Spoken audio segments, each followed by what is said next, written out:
राजा मस्त डीजे कंचन राज नीम चौक चौसीमा वैशाली। जीना ही पाइबे हे दुख में, जीना ही पाइबे हे दुख में, जीना ही पाइबे हे दुख में, मोर जाइब हम ओकरा होके में।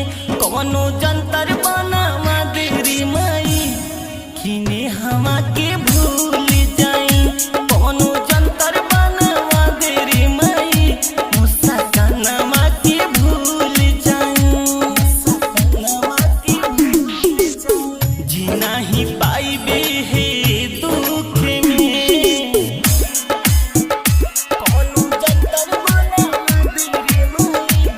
म्यूजिक बाय राजा मस्त कंचन राज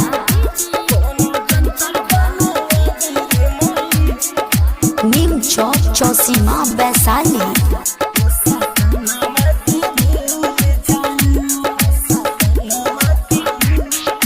मननी ना तोर बात माई दिलवा लेहनी हम लगाई,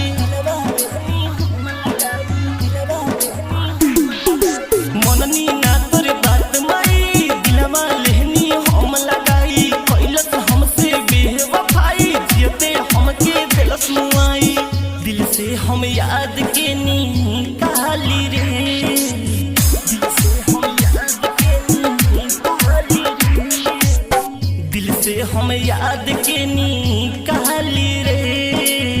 दिहिया के अपना काजा लाली रे, कौनो जंतर बनावा तेरी माई रूबीना माँ के भूल जाई,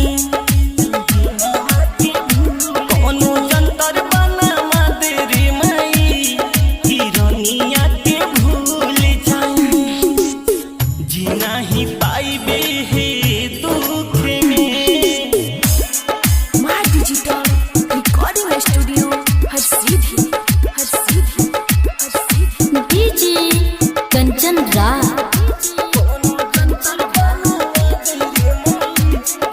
नीम चौक चौसीमा वैशाली।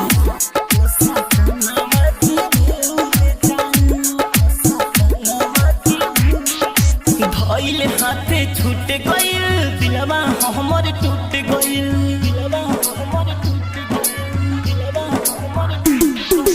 धइल हाथे छूट गइल दिलवा हमर टूट गइल। खुशी संगी लूट गइल किस्मत हमरो फूट गइल। ई सासने ही के मुआई रे, ई सासने ही के मुआई रे। राजा मूसा के मुआई रे, राजा मासूम के भूलाई रे। कौनो जंतर बनावा देरी माई सफिनिया के भूल जाई, कौनो जंतर बनावा देरी माई मुस्सा कनमा के भूल जाई, मुस्सा कनमा के भूल जाई। जीना ही पाइबे हे दुख में। माँ डिजिटल रिकॉर्डिंग स्टूडियो हर सीधी